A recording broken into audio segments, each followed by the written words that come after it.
Hello students, তোমাদের সকলকে স্বাগত জানিয়ে আজকের ভিডিও শুরু করছি। আজকের ভিডিওর বিষয় দ্বিতীয় পর্যায়ক্রমিক মূল্যায়ন 2025, শ্রেণী নবম, বিষয় গণিত। এখানে কি দেওয়া হয়েছে?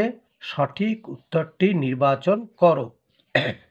নাম্বার 1-এ বলা হয়েছে 27/8 within bracket 2^2/3 minus within bracket 1/4 2^-2 plus 5^0 এর সরলতম মান হবে। এখানে 4টি অপশান দেওয়া আছে। হ্যাঁ, কোনটি হবে সেটি আমি তোমাদেরকে এখানে সমাধান করে দিয়েছি। তাহলে দেখো, এখানে যে 27/8 আছে না, সেটাকে ভেঙে নিলাম।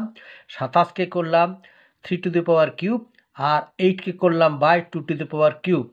এখানে উইদিন ব্র্যাকেট 2^2/3, ব্র্যাকেটের বাইরে 2/3 যা আছে তাই রইল। এখানে মাইনাস 1-এর 4কে ভাঙলাম, কি দেখো 1/2² ব্র্যাকেটের বাইরে (2) প্লাস 5^0। আচ্ছা, এইবারে দেখো 3^3/2 উইদিন ব্র্যাকেট 2 2/3 রয়ে গেল। প্রথমটা যা আছে মাইনাস, এখানে দেখো 1/2 এর হোল স্কোয়ার, সেই 2 এর হোল স্কোয়ারটাকে এখানে কীভাবে হচ্ছে 2/-2, 1/2 এর হোল স্কোয়ারটাকে এখানে হলো এইভাবে করা হলো 2 - 2 উইদিন ব্র্যাকেট বাইরে -2, আর 5^0 মান হচ্ছে 1।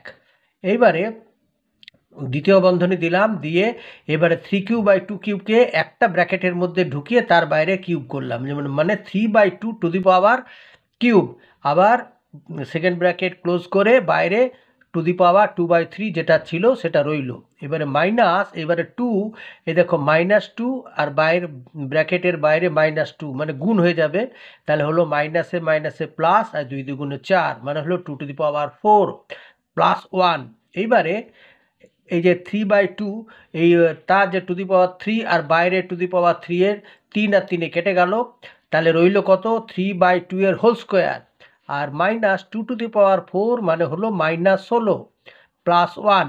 এইবারে 3/2 এর হোল স্কোয়ার মানে কত হচ্ছে বলো তো? 3/2 এর হোল স্কোয়ার 3/2 ইন্টু 3/2 গুণ করলে 3 3 9 আর নিচে হবে 4, -16 প্লাস 1। এবারে 4 লসাগু হলো 4, মানে উপরে রইল 9 মাইনাস 4 × 64 প্লাস 4 × 4 ইকুয়ালস টু, দেখবে -64, আর এখানে তার থেকে 9 × 4 তারা বিয়োগ দিলে হবে 51, আর মাইনাস সাইনটা বড় আছে বলে এখানে হলো -51/4। এটাই হচ্ছে উত্তর। ঠিক আছে, আচ্ছা।